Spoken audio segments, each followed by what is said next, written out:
It's Weatherman Unleashed with Chris Nelson. My very first guest, and I'm going to call her Regional Badass Meteorologist, who has been all over the world, including spending 13 months isolated in Antarctica. Woo!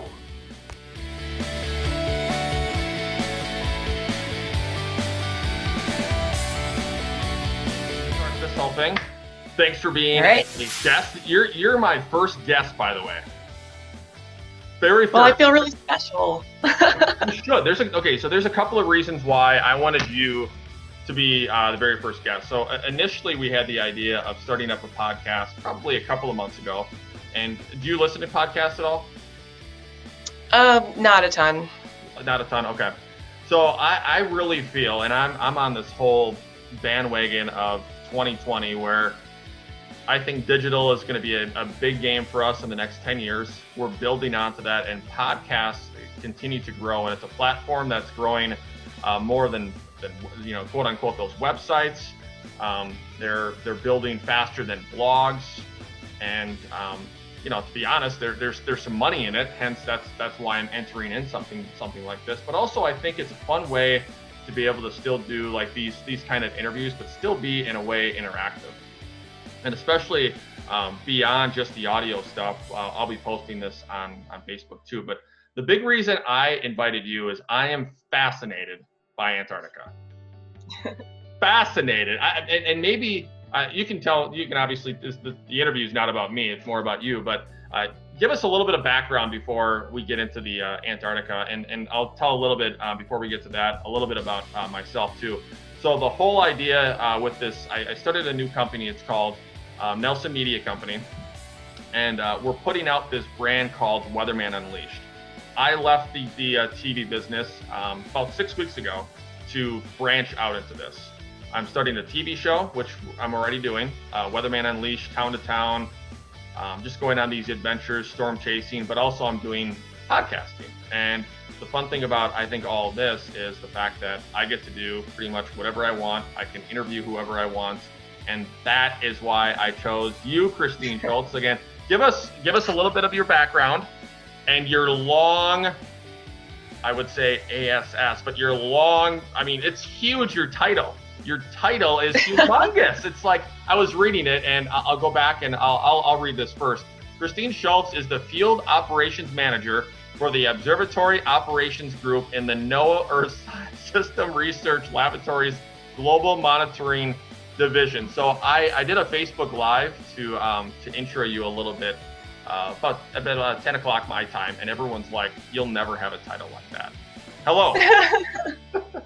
That is definitely the long version of the title. I usually just shorten it down to I'm the Field Operations Manager of NOAA's Global Monitoring Division. And what I do is I help manage NOAA's 4 atmospheric baseline observatories located all across the globe. Global monitoring truly is global in our division, and what we do is we are trying to get the highest quality long-term data about what the atmosphere is composed of and how it's changing over time. So we're looking at incoming and outgoing solar radiation, aerosol particles, carbon dioxide and carbon cycle gases, halocarbons that destroy the ozone hole, stratospheric ozone, you name it. If the atmosphere is composed of it, that's what we're measuring. So yeah, that's the short version of what we do. And what I find interesting about your career, and I have a background, I have a bachelor's degree in meteorology that I got at UW-Milwaukee, and I remember I took an air pollution class, I took a remote sensor class, I took all these classes. I don't think people out there, maybe the normal person out there, understands what goes into all the research that you have to do. Can you give us and we'll touch on the schooling too maybe, but give us a little bit of a look before we get into the Antarctica stuff, like what you do and how, it's a difficult job even from point A of starting out freshman year of college all the way to this point. So give us a little bit more on exactly what you do, like maybe what you've done the last couple of years, couple of months, couple of weeks. Sure. So my job is making sure that our 4 atmospheric baseline observatories, which are all in remote locations, have what they need to take measurements so that our scientists and researchers around the globe have the data they need to draw conclusions and figure out what our planet is doing, how it's changing over time, what it looks like. So we've got 4 observatories. One is in Utqiagvik, Alaska, which is as far north as you can go in the United States. One is in Mauna Loa. Also known as Barrow. Formerly known as Barrow. Our observatory is. Yep. Exactly, yep. So we've got Barrow, we've got Mauna Loa in Hawaii, and that's on the big island up at, I think it's 11,000 feet, so really high up in the atmosphere. We've got American Samoa. I'm sure getting up there. Oh yeah, it's strenuous working at that elevation. Yeah. We have American Samoa in South Pacific, and then of course South Pole and Antarctica. And as I said, these are all in really remote places so that we can measure very clean air to understand what the atmospheric background looks like, what a well-mixed atmosphere looks like without local sources of pollution. Man. So what is that like? I mean, because so where is your laboratory that you do most of your work? Is it in these locations, or do you have something in, say, Colorado?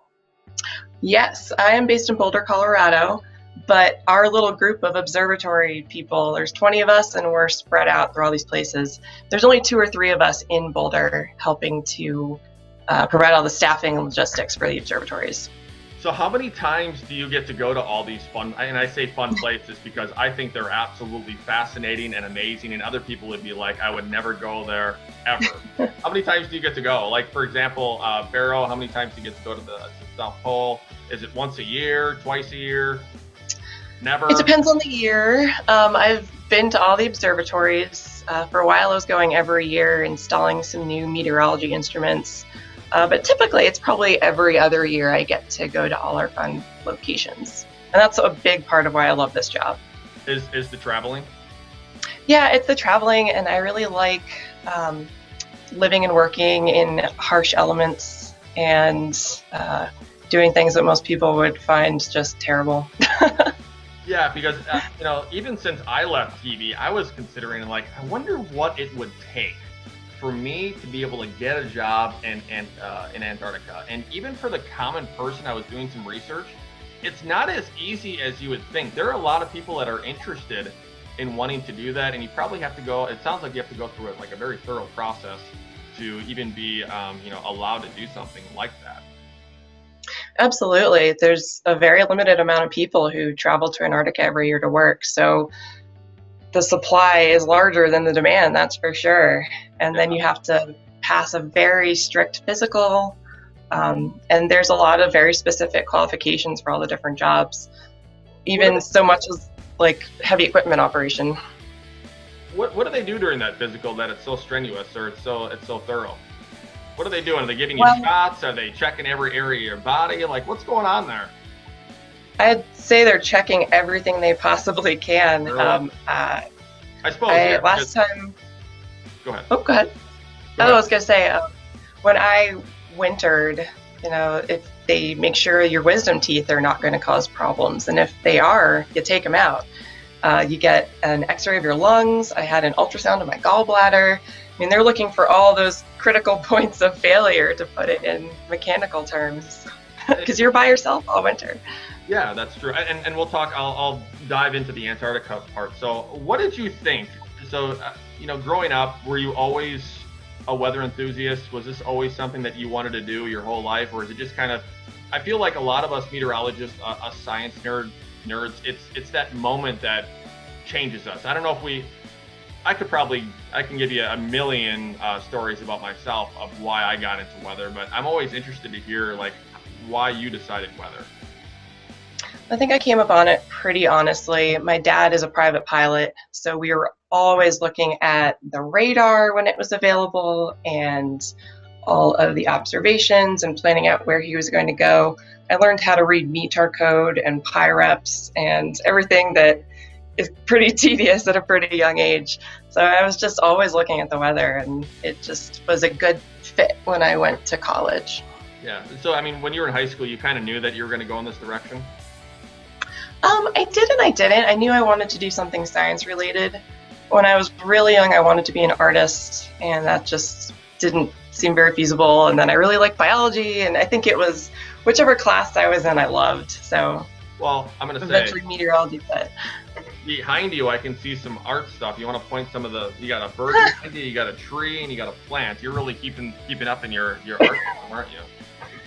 Yeah, our home office has acquired some interesting pieces. This one in particular was from my family's favorite restaurant growing up.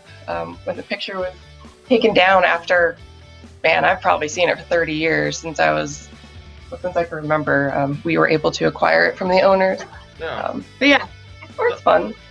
So I remember, like, not only growing up, but I can remember so many times during, even college, like, oh, you're going for weather? Is it going to be fun to be on TV? Do people still like ask you that nonstop? Like, hey, I'm in weather. Oh, what's it like to be on TV?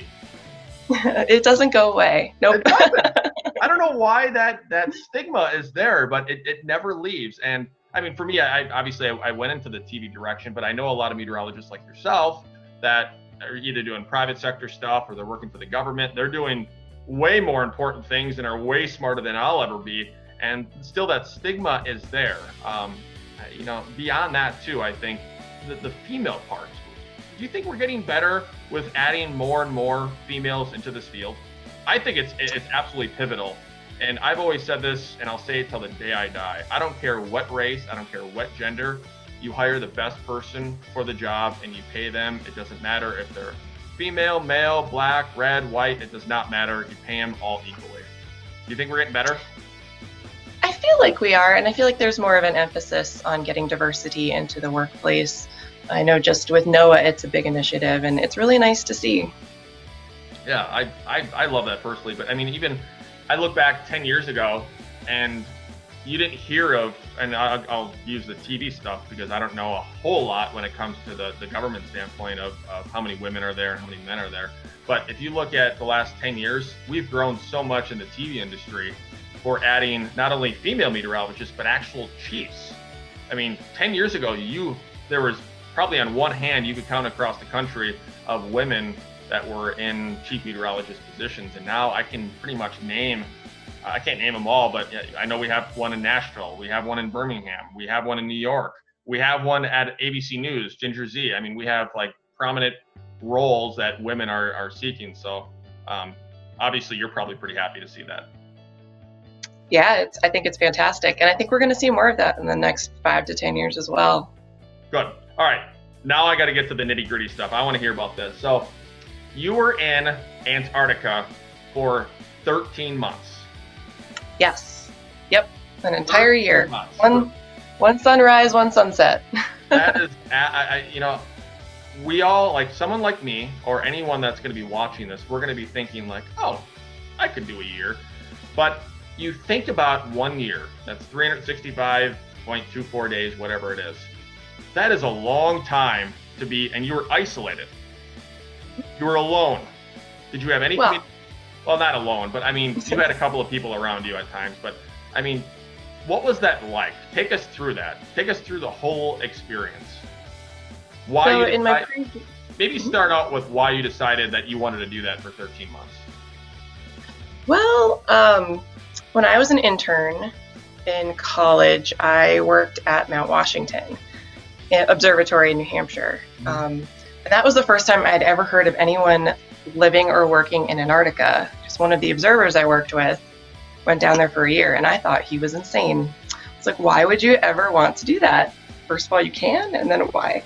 But then as I progressed in my career, was hired by NOAA as a NOAA Corps officer and was serving in operational positions. One of the jobs you can get is to go down to Antarctica to run NOAA's instruments for a year, looking at the atmosphere. And I just thought that was the coolest thing because I had figured out by that time that I really liked extreme conditions and I really liked field work. And before I went to Antarctica, I worked on a ship up in Alaska. So it was actually a very easy transition from being at sea to being on land, essentially on a ship though for a year. So surprisingly, it wasn't too weird of a situation for me. So, okay, so you got the idea. You're like, all right, I'm going to do this. I think it's great. You're relatively young. You're still young, obviously, but you're relatively young. You could get away with that. What's the process like from, all right, you can go, and then by the time you're there? Walk us through what that's like, because I'm sure you mentioned, you have to get physicals, you have to be up, to a certain health code. I'm sure there's something like that. You probably have to bring supplies with you. Like, walk us through all that. Sure. So after being hired to go to Antarctica, I did several months of training with my current laboratory in Boulder, first and foremost to learn the science, figure out what we were researching down there, to learn all about how to operate our different instruments. We've got about 30 different instruments at South Pole, how to keep them in peak condition, how to recognize problems, calibrate them, fix them, you name it. And concurrently during that process of several months of training, I also got that physical qualification, which involves many different visits to the doctor and hospital, multiple needle sticks. I got to know my doctor very well. And then about 2 weeks before you deploy to go to Antarctica, there is a period of training here in Denver with your winter over team that you're going to spend a year with, all about how to fight fires, because there's no firefighters or emergency services in Antarctica. You're it. So we went to a 1-week fire school. We did a team building activity, and we also did some emergency first aid training as well. Because again, you're by yourself. There's a doctor and there's a PA, but if something big happens, they're going to need assistance. From there, it takes a week or two to get down to South Pole from the United States under normal conditions. You have to fly to Christchurch, New Zealand, and that in itself is a pretty long flight. Yeah, what is that, about 30 hours? Total flying time to get to South Pole is about 24 hours. I think from LA it's about 13 to get to New Zealand. Oh, that's not bad. No, it's... Oh, I thought for some reason it was way worse. I thought it was like 24 hours. At least, no? No, that's not the bad part. And that's commercial, and you're getting drinks and food, and life is good, movies. Yeah. But once you get to New Zealand, you're also in just get ready mode. So you get your extreme cold weather gear issued to you. And that is basically anything you're going to wear outside to keep you safe and keep you warm in the harshest of Antarctic conditions. So it's hats, goggles, balaclavas, those huge red parkas that are, everybody sees in Antarctica. Yep. The craziest, heaviest boots you've ever worn in your life. By the time you leave there, you've got probably 30 or 40 extra pounds of gear that's just to keep you safe and warm. And your heart is probably pumping with adrenaline, I'm sure. You're pretty excited. Yeah, like, just get me there already. There's a bit of a feeling of disbelief that it's actually going to happen. Yeah. But it is really exciting. So then, I've watched enough about Antarctica. I've seen these huge planes, Air Force planes, right? They're humongous. Yep. It looks like they could probably fit, a city inside of that. That's the part that you're talking about that becomes, it's not so commercial. It's a little more, I guess. It's military. Yes, that's a nice way of saying it. Yeah. Yeah, so from there, if you're there in the right season, you get on that huge jet aircraft, the C-17, and it's a 5-hour flight from Christchurch, New Zealand to McMurdo Station, which is the U.S. research station on the coast. Mm-hmm. And there's something called boomeranging. If you get on the plane and halfway there's a mechanical issue or the weather heads south, so to speak, in Antarctica, you turn right around and you come back to Christchurch. So if you're lucky, you don't boomerang, but you're given 2 sandwiches on your way down. So you better save one of those sandwiches in case you boomerang and end up needing another sandwich on the way back. So it could be a really long flight. But the U.S. Air Force does a really good job of being very conservative and making sure that they are absolutely safe. Because there's nothing between Christchurch and McMurdo except water and ice. So yeah, you want to make sure it's perfect. And then all right, so you get lucky. You don't have to boomerang. Yep. And you land at McMurdo Station. What was that like first getting there? It was probably just like almost surreal. I'm sure you were tired as heck from the week. It was very surreal. Okay. There is definitely I don't know, a buzz of excitement on the plane when they're telling you to buckle up and sit down and put all your gear on, because you have to wear all of your cold weather gear to fly to Antarctica in case, God forbid, the plane had to crash land somewhere and you had to survive.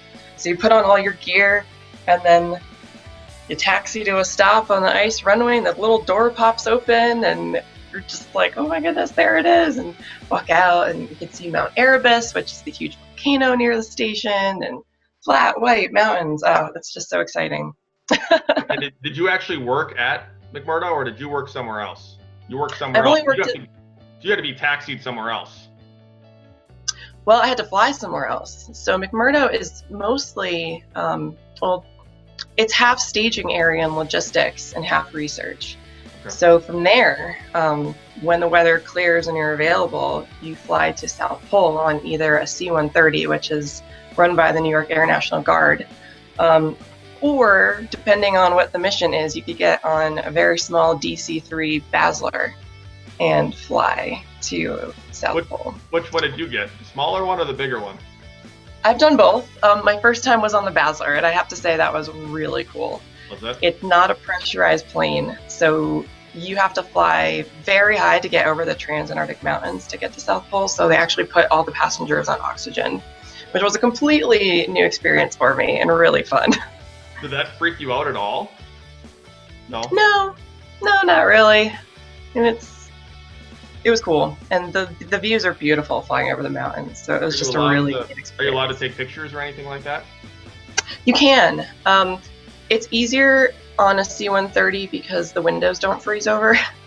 Just with your breath inside the Basler, everything kind of got frosted over in our area. Yeah. But you can definitely take pictures. So you made it there. You eventually make it there, and you kind of breathe a sigh of relief. What was your first night like? Maybe you don't even remember. Maybe you were just so tired that you just.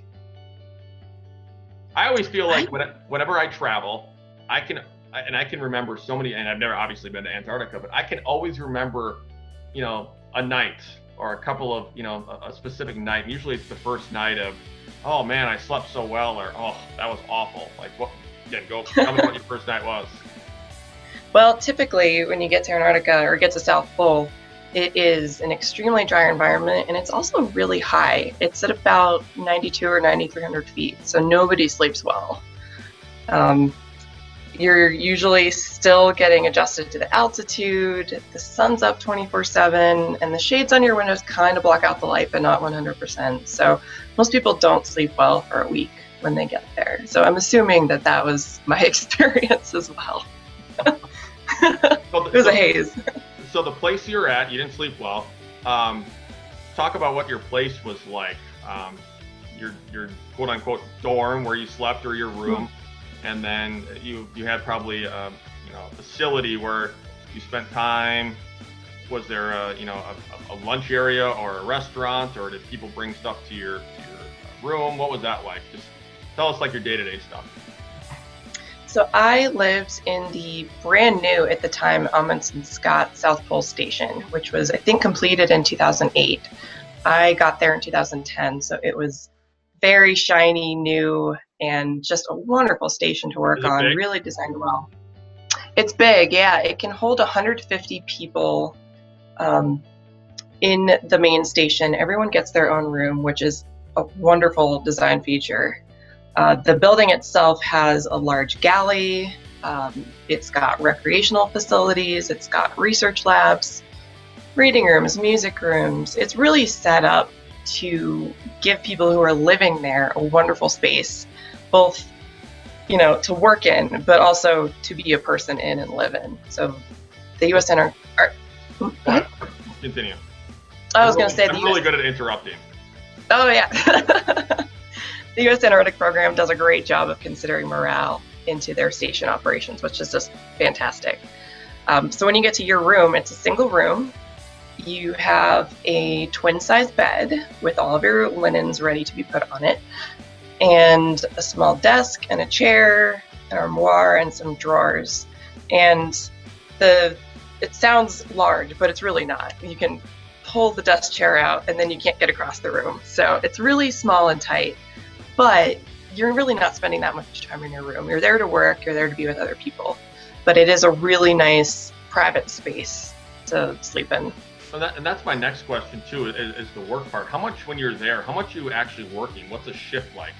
I'm sure most people that watch this, or anyone there's a lot of people out there that work 40 hours.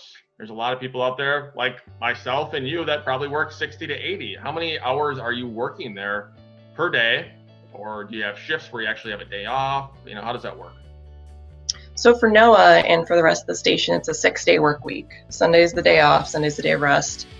You try to take it a little easier on Saturdays, but for us, it was your typical kind of 8 or 9 to 5 job, as much as that can be typical in Antarctica. We would usually, or myself, I would go and walk to our station, which was a quarter mile off of the main station, to make sure. Yep. What's cool about South Pole is that it's a very pedestrian culture. We are there to study the natural world around us, and fuel's a resource, and it's hard to maintain equipment. So if you can walk, you do.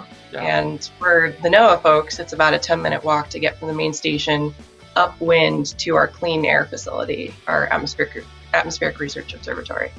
So my typical day was I'd get up, work out, eat breakfast, be out the door by around 8 o'clock, go and do a quick walk around of all my instruments, make sure nothing had exploded overnight and that data were still flowing and looked good, nothing needed to be immediately addressed. And then there's always something to do out there. There's calibrations and maintenance and reports to write. In the summer, there's a lot of logistics, like shipping and receiving glass flasks full of air. And then we'd usually walk in for lunch, have a half hour to an hour for lunch, and head back out to our research station until dinner. What was? Then. Oh, go ahead. No. Oh. Finish. Oh, but if something was broken, we'd be out there until it was fixed. So they could be very long days. So the food, I've heard some it's actually not bad, and then others it's like, yeah, it's what you expect. How bad was the food? I thought the food was great. Food is a huge morale booster, and we had some really good cooks. And we had a dedicated baker, at least for the summer months. So we always had the most wonderful desserts available 24/7. And this stuff isn't homemade though, is it? It was already made, or some of the stuff that they bring, it's all homemade? It's all homemade, which is awesome. It's really great. Everything is either frozen or canned for the most part, with a small influx of fresh fruits and vegetables and planes come in during the summer months. Yeah.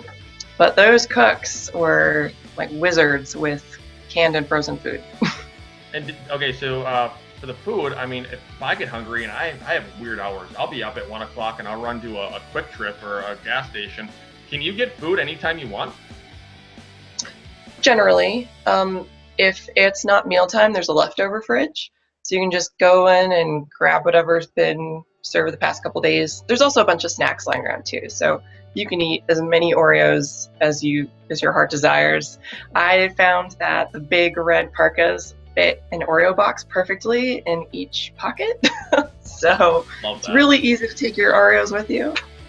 And it's almost like it's an ice cream sandwich. I would think, it's a small one because it freezes in your pocket. I think those would taste even better. So, for us, normal people in, the United States or Europe or wherever, we have to pay for this stuff. You guys are getting paid, obviously, as you're doing this. It's just, do you have to pay for anything when you're in Antarctica, or is everything provided for you? Everything that you need is provided. There is a small store where you could get t-shirts or better chocolate or small quantities of alcohol, but that's really about it. You don't really need anything else. So, when you're there for a year, you're thinking about your checkbook, like, it's acquiring money, and that's a wonderful opportunity because you're not having to pay for board. no, you're not really paying. You're not paying for food. Your bills. Maybe some of you still have student loans or credit cards you're paying off. I mean, that's a huge opportunity, I think, for someone. It definitely is. Was that something that you thought about initially, like going there, like, hey, no, you wanted to do it for 100% for science? Oh yeah, I did it for the science and the adventure. That's just an added bonus for sure. Okay, so 13 months. I don't care who you are. Like me, I'm an adventurer, 100% at heart. I will go anywhere. I don't get homesick. Did you get homesick at all? Were there down moments? Were there any dark moments? Anything like that you just like, oh, I got to get out of here? Any, arguments, confrontations that you can talk about? Anything like that? So there's always a level of being homesick when you're away for 13 months. And I had previously experienced that on my ship too. So again, I was pretty well qualified to handle that kind of stuff. But surprisingly, we're really well connected down there. The satellite coverage for phone and internet is really good. The internet is slow, but you can, as long as the satellite's up, you can call home and it's almost like you're right there. But like any small community, little things will get on people's nerves over time. And our community over the winter was close to 50 people. So that is pretty small, all things considered. So, it's little things like who didn't cover their food in the microwave time and time again. It's a normal workplace. Like, who didn't cover that and made that microwave all dirty? Someone's cleaning that up. It's not going to be me. Exactly. It's the little things that get big. And, there's different things over the winter that pop up, but I honestly have a hard time thinking back to that stuff. Oh, I'm sure just you eventually just block out. You talked about working out. What did you do beyond working out for entertainment down there? I know they said there's some reading areas, anywhere that you can just be, together. Is there like a common area? Yeah, there's a bunch of different common areas. There's a couple lounges where there are more movies than you could ever watch in your life. There's a lot of movie watching. You can't stream anything, so it's all the DVDs that they have there. So we watched a lot of movies. There was a knitting club. I learned how to knit, which sounds silly, but it's actually pretty useful when you end up with extra hats and mittens by the end of the year. Well, and I think too. I remember one Labor Day. I was probably in 5th grade. It rained the whole Labor Day when I was at Shawano Lake in Wisconsin, and my aunts ended up teaching me how to knit. So I kind of remember how to knit a little bit.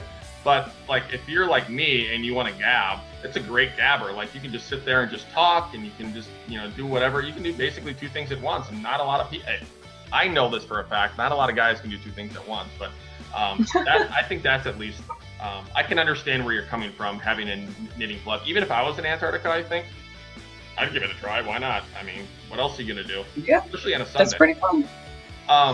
Did you guys have anything with like religion, churches on Sunday? Did you have a priest down there? Is there anything like that down on a Sunday? Over the summer months, when aircraft are coming in and going, there is, I think, an Air Force or Navy chaplain, I cannot remember which uniform service they belong to, that are based in McMurdo Station, but they come down to South Pole every once in a while. So they would hold services on the weekends when they were there. Okay. And if something catastrophic happened, like heart attack or something like that, can you, or you're like, I just can't take it here anymore, can you go back? Depends what time of the year. So from November through mid-February, that's the summer months at South Pole, when it's warm, yeah. And aircraft can get in and out, and there are regular flights. So if there was a medical emergency or someone was not working out and needed to depart, then that's the season they could leave.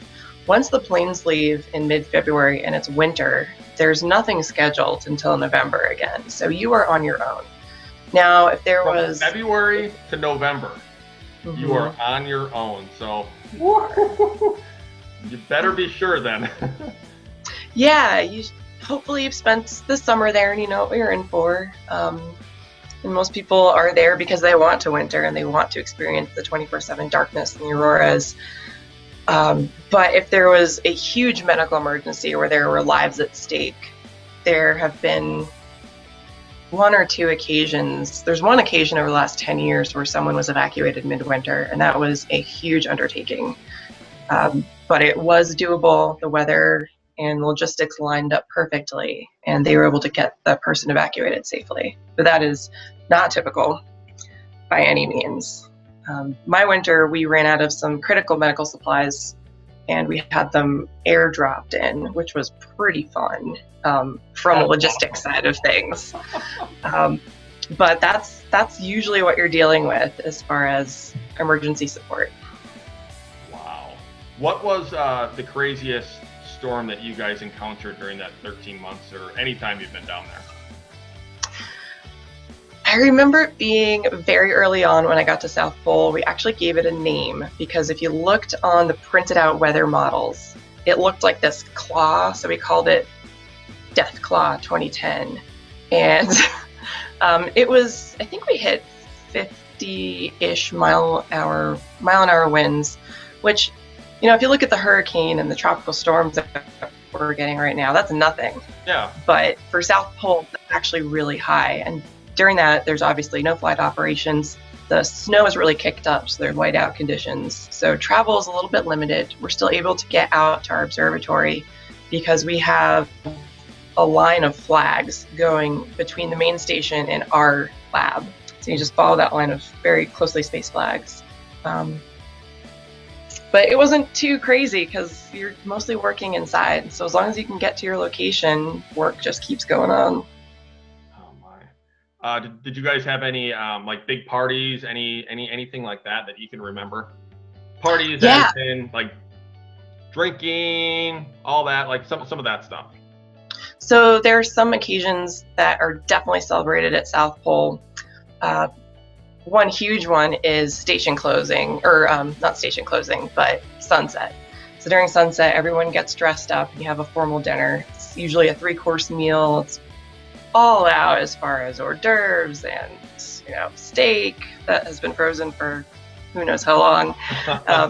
But it's really fun. It's a great opportunity just to be like, yep, cheers to us. We're here for the winter. Here we go. And there's the same thing with midwinter and with sunrise too. There's definitely some occasions that are worthy of celebration. What was your, you're talking about the auroras and northern lights and all that. Like, what was your favorite, you think, weather phenomenon that you experienced there? Oh, it's by far the auroras. And amazing. If you talk to people who have wintered, they say they will go back for the auroras. And I totally agree with that. There would be days when I would be walking out to my observatory. You know, the wind is blowing. It's a clear night, obviously, so it's really cold. And you're just kind of hunkered down, like getting out there. And all of a sudden you look down and you're like, why do I have a shadow? The moon is down. You look up and it's just an amazing display of Aurora Australis over you. There were just some incredible days where you wouldn't want to go inside even though you're freezing because it is just so beautiful. Yeah. And I've seen them in northern Wisconsin, and I obviously I think it's cool just because it's green, but I'm sure it takes it to a whole nother level. Have you seen them in the States before? I have not in the States. I've seen it in Greenland and I've seen it in Antarctica, and that's it. Okay. Yeah, and I've seen it, I mean, just like tints. You'd have to be outside of the city, and and it would have to be probably, you know, I don't know what time it was at, like 11:30 at night. I don't know the exact great time to be able to see that. I think it just fluctuates, but I thought that was amazing. So you talked about, okay, so have you been to Antarctica since? I have. I've been back twice. You have? Okay. Do you remember what years? I was there 2015 and 2016. And for how long? Just obviously not 13 months.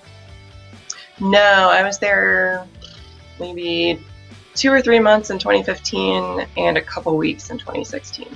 Just getting more data and all that? Yeah, my colleague and I were installing a new meteorology suite on our tower.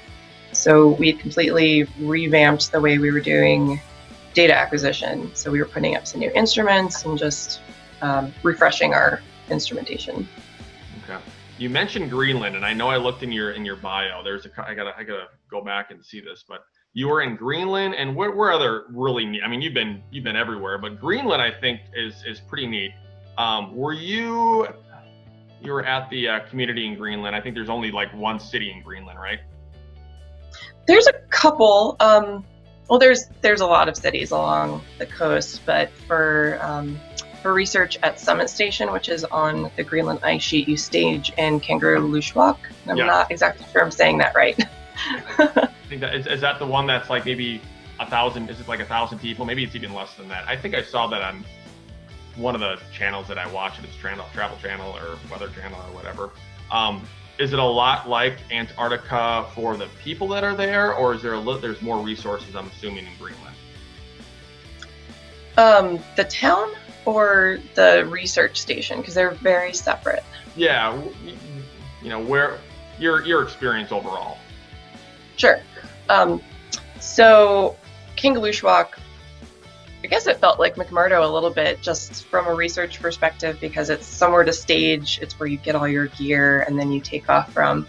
But Summit Station is much smaller. Over my winter that I spent there, I was there for 3 or 4 months. There were 5 of us.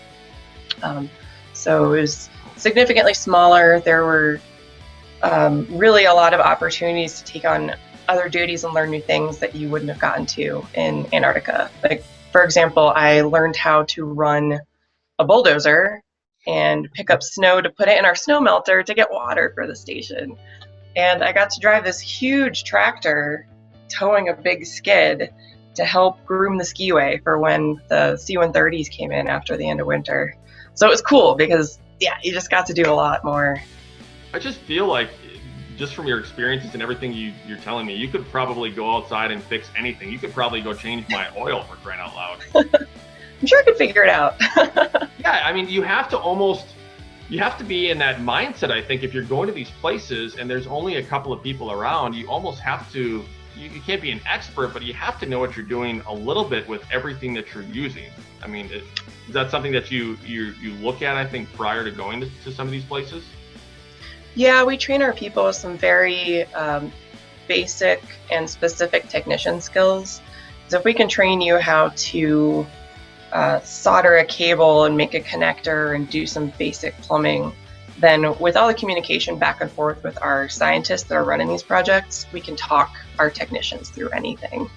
So it really is a combination of some really basic skills and then just really specific and clear communication back and forth. I gotta ask this question. You ready for it? I'm making you all nervous, I bet. I've seen enough on TV shows what they have to do in Antarctica when they have to go to the bathroom. So everything, you can't litter, and there's no plumbing, there's no flushing to the toilet. What's that like? Are you going number 2 in a bucket? Like, what's going on here? So I will say that we're much more civilized than that in Antarctica. And there is plumbing. There is plumbing, right? Yeah, it's very sophisticated. So all of the water at the South Pole Station is taken from the ice to start off with.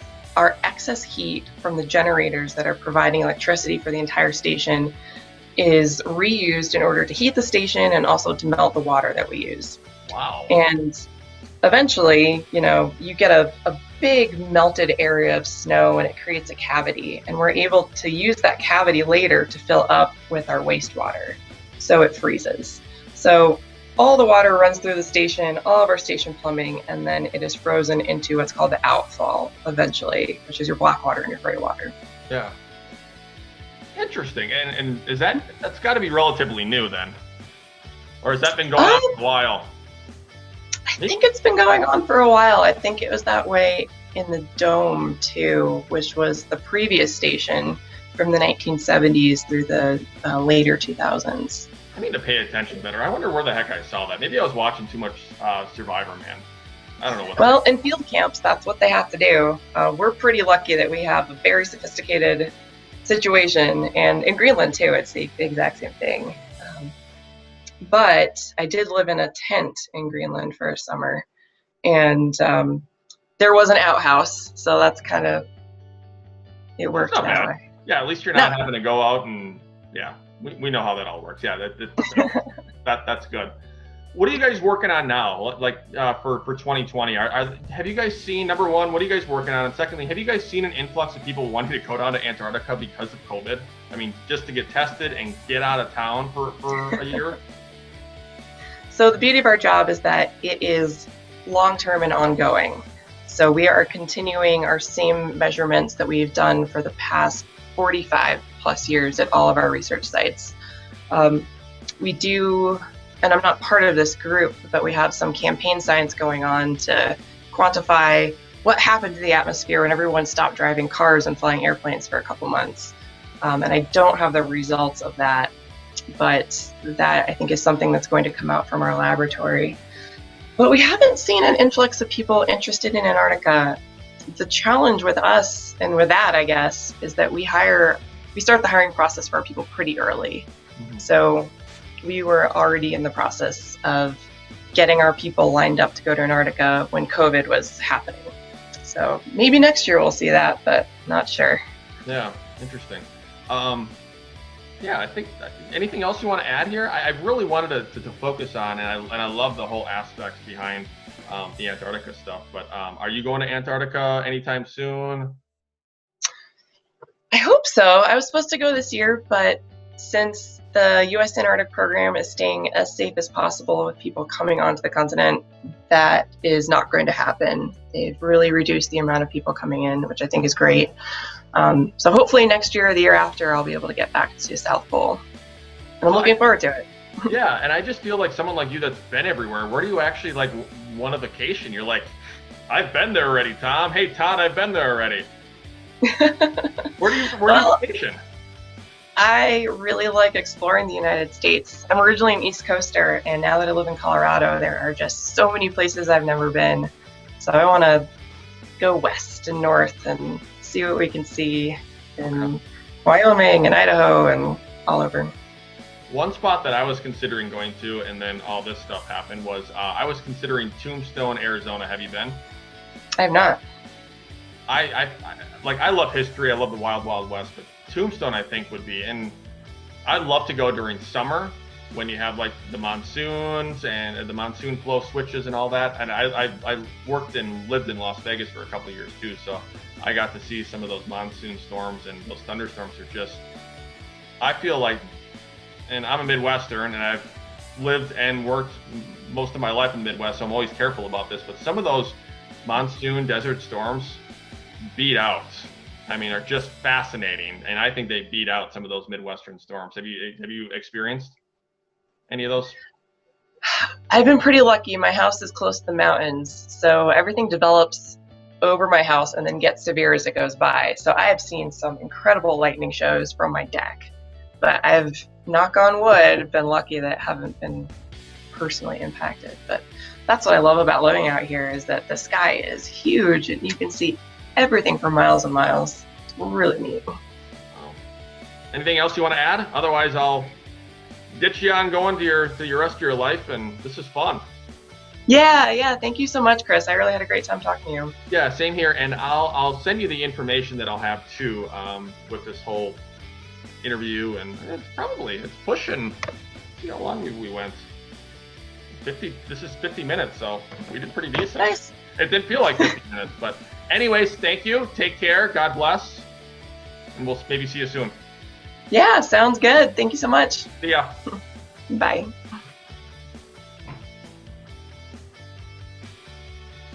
Christine Schultz, our first, and woman. I love that. I love the fact that we went with Christy to start out, just because I'm really trying to push the fact that we need to be more diverse, I think, all across the board when it comes to not only race but gender for the job stuff. But this is exciting for me, being able to, and hopefully for you as well, being able to just dive in and kind of get that experience along with her as we were talking about what she actually went through. I mean, can you imagine being stuck? And I don't say stuck, but think about this. Some people that are there probably think about this. From February to November, being stuck. I mean, you are hunkered down for 8 months, not being able to leave in Antarctica, and a lot of those days being dark the whole time. So pretty amazing. The next episode we're going to be working on, I can't give that out quite yet, but We're gonna try to do these bi-weekly, and these are going to be, I think, not only fun but educational, and we're going to try our best to get some of the best people on there. But we'll let you go, and always, as I say on Weatherman Unleashed, look up and God bless.